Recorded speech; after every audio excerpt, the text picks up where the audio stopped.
Bienvenue sur Football Club de Marseille, c'est le JT de la Ligue 1 côté OM. On commence tout de suite donc avec le futur adversaire de l'OM qui se nomme Amiens, l'Amiens SC. Une équipe qui n'a plus rien à jouer dans ce championnat, 12e avec 45 points, donc largement sauvée, qui au mieux peut grappiller une ou deux places, il me semble, au classement, mais pas beaucoup mieux. Donc c'est une équipe dont on ne sait pas vraiment quoi attendre. Ils sont donc sauvés depuis une victoire contre Strasbourg il y a quelques journées. Ça ne les a pas empêchés de battre Metz, une autre équipe qui est déjà, elle, reléguée, donc qui n'avait plus rien à jouer ce week-end. Donc c'est pas une équipe qui a complètement abandonné et qui est complètement démobilisé. Ils ont un bon entraîneur, Christophe Pellissier, qui fait du très bon boulot. Ils ont fait un peu de jeu. Voilà, mais logiquement, l'enjeu sera bien plus grand pour nous que pour eux, donc on peut se dire qu'on a un avantage certain sur eux. Les plus anciens se souviendront d'une dernière journée où on recevait Strasbourg, où Strasbourg était déjà relégué et on avait sué comme pas possible pour les battre. Donc on ne sait jamais, les équipes qui n'ont plus rien à jouer, Guingamp nous l'a encore prouvé. Par moments, ça peut être les plus dangereuses, soit c'est les plus dangereuses, soit c'est les plus faciles à prendre. Amiens, on verra bien, mais dans tous les cas, on espère surtout que ce match n'aura aucune importance, aucun enjeu pour cette fin de saison parce qu'on se sera imposé en milieu de semaine. Voilà. Et ça, je dis rien. Moi, si vous me proposez de perdre contre Amiens mais de gagner en milieu de semaine, je signe des deux mains, des deux pieds, de tout ce que vous voulez, je réussirai à le faire. Mais dans tous les cas, voilà. Donc pour le moment, Amiens, on ne sait pas trop comment le prendre. Une équipe du milieu de tableau. Dans le même temps, Lyon reçoit Nice et c'est Lyon qui, dans la course au podium, a le concurrent le plus fort pour cette dernière journée, puisque Nice, qui est sixième avec 54 points, a besoin au moins de prendre un point pour jouer l'Europa League. On rappelle, la cinquième et la sixième place vont sans doute être qualificatifs pour l'Europa League, il me semble. Oui, vu que le PSG a encore gagné toutes les coupes. Donc Nice doit d'abord s'imposer. Lucien Favre a dit qu'ils allaient là-bas pour s'imposer, que ce sera une finale.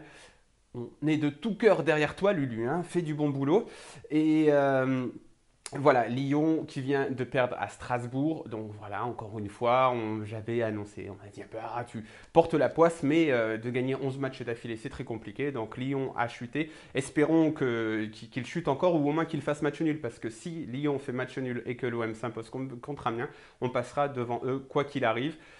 Un match nul, ça peut aussi nous aller. Donc si Nice contraint Lyon au match nul et que l'OM s'impose, eh ben, ça nous permettra de passer au-dessus. Donc ça nous va aussi. Dans tous les cas, il y a quand même des espoirs sur ce match entre Lyon et Nice, d'autant que Nice a explosé le stade Malherbe de Caen ce week-end, 4 buts à 0, avec notamment un récital de Mario Balotelli. On y reviendra un peu plus tard. On va terminer sur le dernier adversaire du dernier concurrent au podium, enfin maintenant même le premier, puisqu'ils sont deuxième actuellement, qui nous ont un peu distancés au classement, c'est Monaco. Monaco qui va à 3. Alors 3, c'est une équipe chez qui on s'est déplacé il n'y a pas très longtemps. C'est une équipe qui est un peu en manque de résultats, même si ça va un petit peu mieux. Ils ont battu Caen récemment, là ils ont fait match nul à Montpellier.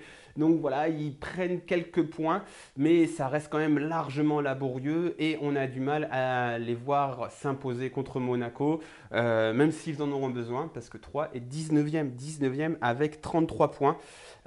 S'ils veulent accrocher le barrage, c'est Toulouse qui y est avec 34 points. Donc il faudrait qu'ils gagnent au moins. Après, ils peuvent même peut-être espérer un petit peu mieux parce que il y a, enfin même pas, parce que oui, Caen est avec 37 points, donc ils peuvent même pas sortir de la zone de relégation. Au mieux, ils peuvent être barragistes. Il faudra qu'ils s'imposent contre Monaco. On a un peu du mal à y croire. Surtout que même s'ils s'imposaient contre Monaco, mais que l'OM ne s'imposait pas par au moins 4 ou 5 buts d'écart, ça changerait rien. Parce que là, Monaco a 37, plus 37 de différence de but. L'OM plus 32.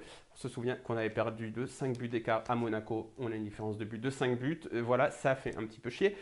Mais voilà, donc ça veut dire que si, par exemple, Monaco venait à perdre 1-0 à 3 et que l'on s'imposait 4-0 contre contre Amiens.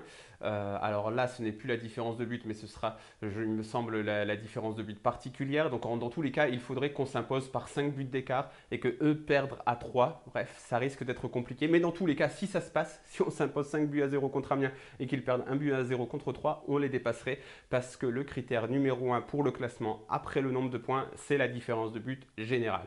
Voilà, c'est un peu compliqué. On récapitule.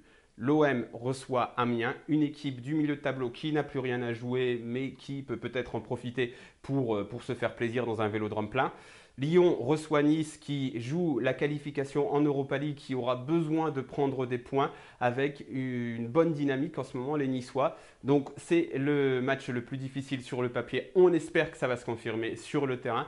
Et enfin, Monaco a un match qui paraît en tout cas assez simple. Chez le 19e de Ligue 1, 3, si on veut les dépasser, il faut qu'ils perdent et nous, il faut qu'on gagne de beaucoup de buts. Voilà pour cette dernière journée de Ligue 1 qui s'annonce palpitante ou pas. En tout cas, moi, je l'espère qu'elle ne sera pas du tout palpitante pour l'Olympique de Marseille, que dès le début, on sera déjà qualifié en Ligue des Champions.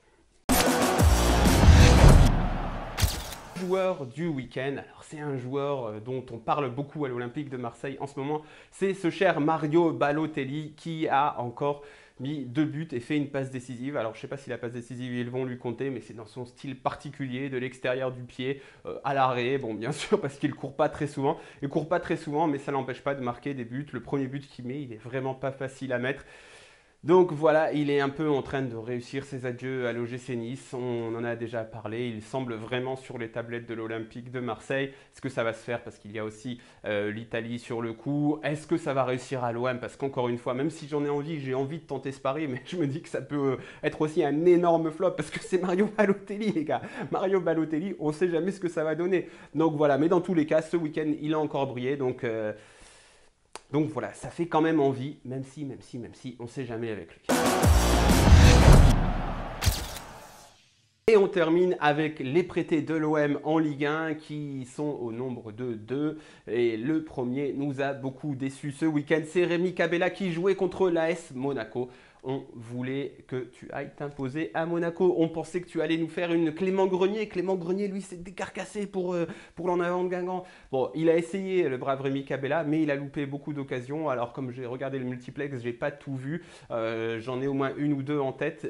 Nicolas Filleul, mon collègue de FCM, lui dit qu'il l'a vu au moins rater 3-4 occasions. Donc voilà, un match assez décevant de Rémi Cabella qui aura du mal à qualifier Saint-Etienne en Ligue Europa, même s'il a un infime espoir sur la dernière journée. Enfin, c'est quand même une grosse déception pour les Verts qui ont perdu leurs 2 derniers matchs et qui voient leur espoir d'Europe s'évanouir un petit peu. Enfin voilà, ça aurait été un prêt réussi dans l'ensemble, enfin surtout sur la seconde partie de saison, mais sur ce match contre Monaco, c'est un raté total pour Rémi Cabella qui n'a pas su faire la décision et qui a même vendangé devant. On passe au dernier, le Mystère Kawi, qui est toujours écarté du groupe. On ne connaît pas la réponse, mais Saïf Eddine Kawi n'est plus dans le groupe de 3. Il n'était pas dans le groupe de 3 qui est parti faire match nul à Montpellier. Donc voilà, ça se termine vraiment mal pour Kawi. Et ça se termine là pour nous, on l'espère pour vous, sur une meilleure note que la saison de Kawi, qui a encore une chance de se rattraper avec la Coupe du Monde, ceci dit, donc on n'oublie pas. Moi je vous dis à bientôt et surtout à mercredi pour une finale qu'on espère forte en émotions, des bonnes émotions s'il vous plaît les gars, de bonnes émotions.